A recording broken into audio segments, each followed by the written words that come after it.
Helen Keller was born in 1880 with both her sight and her hearing. But when she was 19 months old, she contracted a mysterious illness that left her blind and deaf for the rest of her life. Over time, however, she learned to communicate with the help of her teacher, a woman by the name of Anne Sullivan. Anne arrived at Helen's house in 1887, and she immediately began to teach Helen to communicate by spelling words into her hands. She started with doll, for the doll that she had brought Helen as a gift. But Helen's big breakthrough came about a month later, when she realized that the motions her teacher was making on the palm of her hand while running cool water on the other hand symbolized the idea of water. In time, Helen Keller became a world-famous author and advocate for those with disabilities. In one interview, she was asked if there was anything worse than being blind. And she said, yes, to have no vision. It's a brilliant answer, and something for us all to think about today as we reflect on each of the readings, because in each of them, the people had no vision until God gave them one. Jeremiah begins by backpedaling when God tells him that he has a plan for his life. He says, sovereign Lord, I don't know how to speak, I'm too young. But God says, don't say you're too young. You must go everywhere I send you and tell them what I say to you. Don't be afraid of them, for I am with you, and I will rescue you. God gives Jeremiah a vision of things to come and comforts him by promising to give him the words that he will speak. In 1 Corinthians, Paul offers the people a vision of what a Christian community can look like. He's already spent 12 chapters, the previous rest of the epistle, working out the squabbles amongst the Corinthian church. Things like factions within the church, immoral behavior, class distinctions, and even the proper way to celebrate Holy Communion.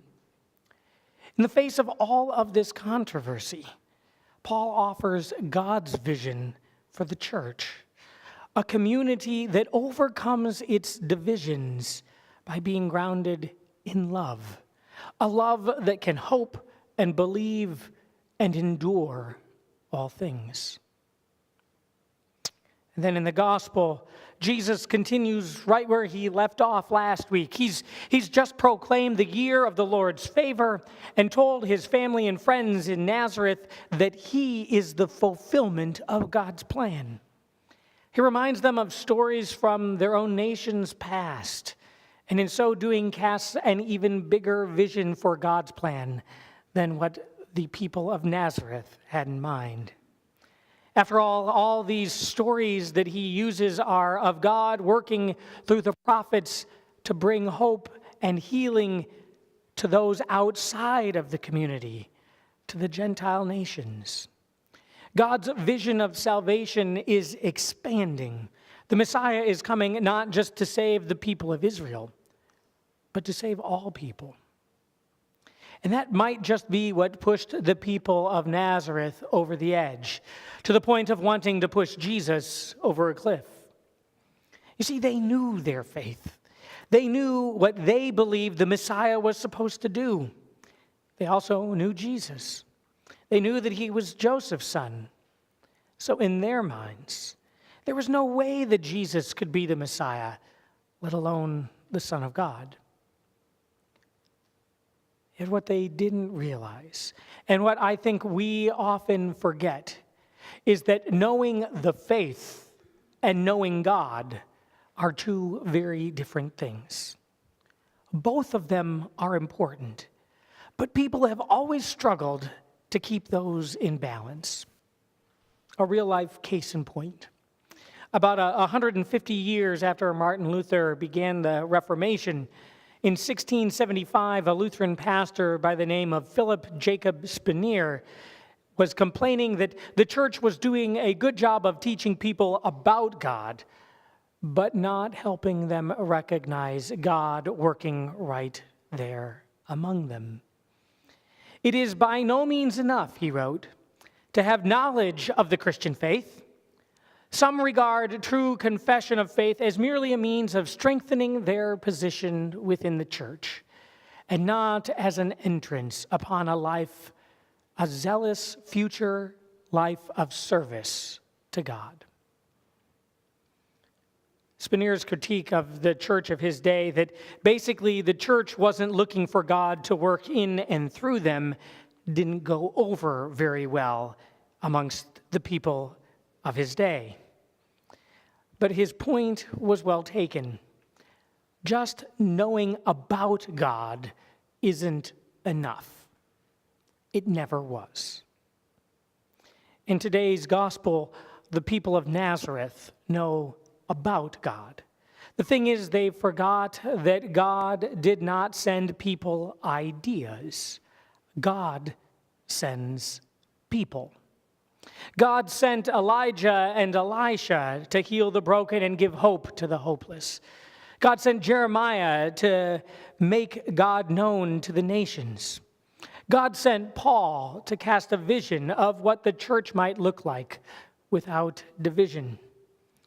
God sent Jesus to proclaim the good news in his hometown. And now God sends us. But where and to do what? That's always the question, isn't it? What's our vision supposed to be? It's not always easy to figure out. In fact, sometimes it can feel a lot like Helen Keller, hoping to hear a word amid the silence, waiting for light to break in amongst the darkness, praying for God to trace a plan in the palm of our hand. It's why we're doing this CAT inventory. It isn't a critique of what we have or have not done in the past, but rather one resource among many that we can use to help determine areas where we might want to grow or focus our attention in the future. It allows each of us to take a few moments to reflect on our own involvement in the church.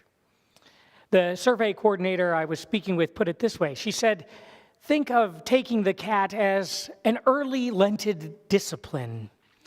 It's a chance for each of us as individuals to assess how we're living out this congregation's mission. I didn't quiz the first service, but I'll quiz you. What is our mission?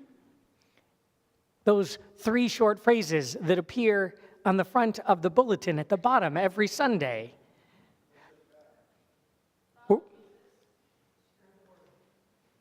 Excellent. Worship God, follow Jesus, and share the word. That is our mission. And my prayer as we reflect on that is that the results will help us uncover new ways to do each of those 3 things.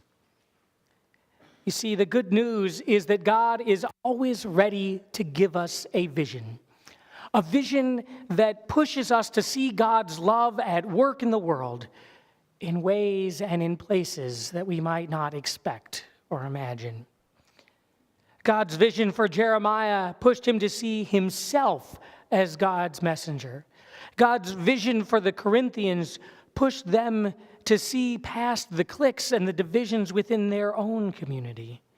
And God's vision given through Jesus Christ challenged the people of Nazareth to see beyond their community, that the gospel was for all people. Is there anything worse than being blind? Yes, Helen Keller said, to have no vision. If you're not sure what your vision is, remember that you are a part of God's vision for the world, a world in which faith and hope and love abide, a world in which God's love is stronger even than death, all because of the one who died and rose for each of us. We may not always be sure of where that vision will take us, but we all can be sure that God will be sending people into each of our lives to help show us the way. Just don't be surprised when God sends you too. Amen.